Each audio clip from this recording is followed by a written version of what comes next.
अर्थशास्त्र, अर्थशास्त्र,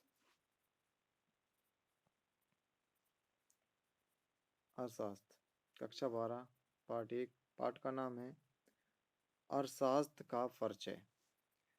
अभी तक जब वीडियो इस पहली भाग का अपलोड हो चुका है, आप देख चुके हो।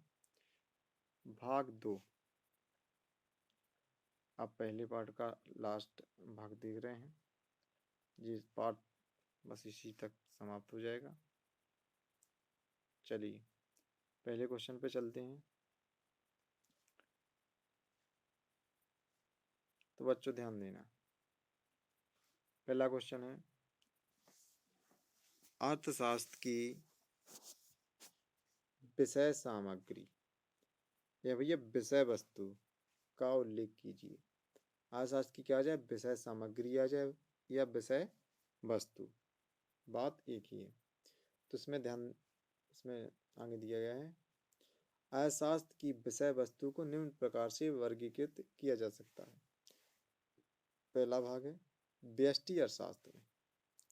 अब भाई व्यष्टि अर्थशास्त्र क्या है, तो व्यष्टि अर्थशास्त्र में किसी अर्थव्यवस्था की भिन्न भिन्न छोटी छोटी इकाइयों की आर्थिक क्रियाओं का अध्ययन किया जाता है। भाई अलग अलग हैं, भिन्न भिन्न हैं, और छोटी छोटी इकाइयों की आर्थिक क्रियाओं का अध्ययन किया जाता है। जैसे एक व्यक्ति, एक फर्म,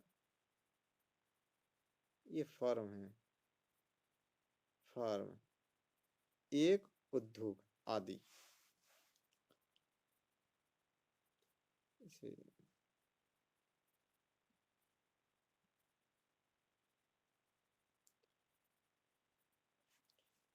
तो एक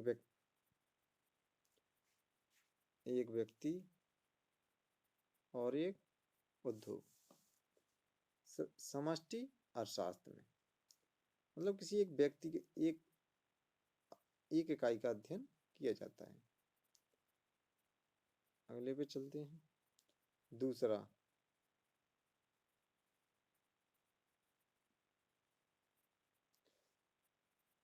व्यष्टि अर्थशास्त्र के अंतर्गत निम्न महत्वपूर्ण सिद्धांतों का अध्ययन किया जाता है। पहला सिद्धांत है उपभोक्ता व्यवहार का सिद्धांत। दूसरा है मांग का सिद्धांत। तीसरा है उत्पादन व्यवहार का सिद्धांत। चौथा है पूर्ति का सिद्धांत और पांचवा है कीमत का सिद्धांत। तो ये व्यष्टि अर्थशास्त्र के अंतर्गत महत्वपूर्ण सिद्धांतों का अध्ययन किया जाता है। कौन सी अर्थशास्त्र के अंतर्गत, व्यष्टि अर्थशास्त्र के अंतर्गत। चलिए दूसरा, अब आता है आपका समष्टि अर्थशास्त्र।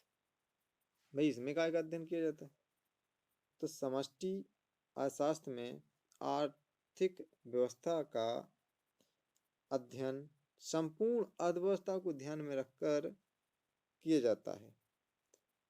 इसके अंतर्गत ऐसे विशाल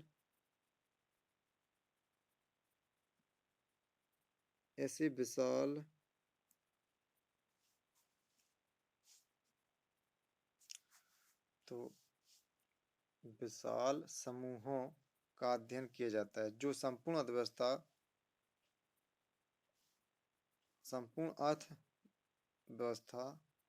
को प्रदर्शित करते हैं।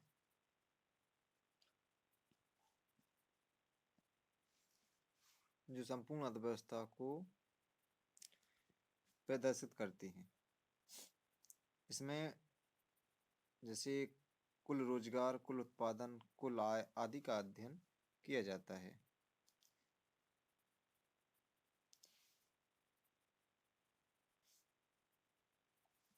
समष्टि अर्थशास्त्र के अंतर्गत महत्वपूर्ण सिद्धांतों का अध्ययन किया जाता है। पहले नंबर अर्थव्यवस्था में संतुलन का सिद्धांत, अर्थव्यवस्था में असंतुलन का सिद्धांत, समग्र मांग समग्र पूर्ति का सिद्धांत, और चौथा है राष्ट्रीय आय का सिद्धांत।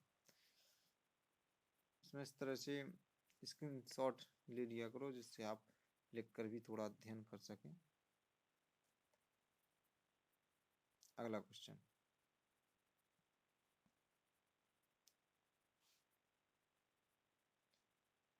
तो जो पाठ 1 था उसका आपने अध्ययन देख लिया है। क्वेश्चन आपके पूरे हो चुके हैं इस पाठ के। देखिए हमने शुरुआत से आपको बताया था अर्थशास्त्र से आप क्या समझते हैं इसके बारे में। तो इस तरह का जीव विशेषज्ञ होगा। आर्थिक क्रियाओं से आप क्या तात्पर्य है इसका भी हो गया था। अर्थव्यवस्था से क्या आशय है, अर्थव्यवस्था का अर्थ ये है भाई अर्थव्यवस्था को ये इसके मुख्य क्रियाएं हैं। उत्पादन, उपभोग, निवेश और विनिमय ये क्रियाएं हैं। फिर वही अर्थव्यवस्था के प्रकार थे, केंद्रीकृत या योजनाबद्ध अर्थव्यवस्था, स्वतंत्र या बाजार अर्थव्यवस्था। इसमें एक ही देखो, इस अर्थव्यवस्था में उत्पादन के वही साधनों पर सरकार का अधिकार हो रहा हो तो केंद्रीकृत है, अगर निजी हो रहा है तो भाई बाजार या स्वतंत्र है, और दोनों का हो रहा है तो भाई मिश्रित है। इसमें भाग 2 में आपको क्वेश्चन बताए थे भाई अर्थशास्त्र की विषय वस्तु आय या विषय सामग्री, विषय वस्तु या विषय सामग्री। तो इसका अध्ययन भाई 2 प्रकार से वर्गीकृत किया गया था। एक तो समष्टि अर्थशास्त्र, इसमें क्या है कि एक व्यक्ति गत इकाई के रूप में इसका अध्ययन किया जाता है और इसके जो सिद्धांत थे उपभोग। अब समष्टि अर्थशास्त्र के अंदर भाई संपूर्ण अर्थव्यवस्था को ध्यान में रखकर अध्ययन किया जाता है और ये समष्टि अर्थशास्त्र के सिद्धांत हैं। तो ये पार्ट आपका पहला कंप्लीट होता है, पहला पार्ट आपका कंप्लीट। दोनों भाग 1 पार्ट 1 में भाग 1 और भाग 2 दो वीडियो बनाए हमने आपके 1 और 2, तो इसका संपूर्ण अध्ययन कर सकते हैं। धन्यवाद।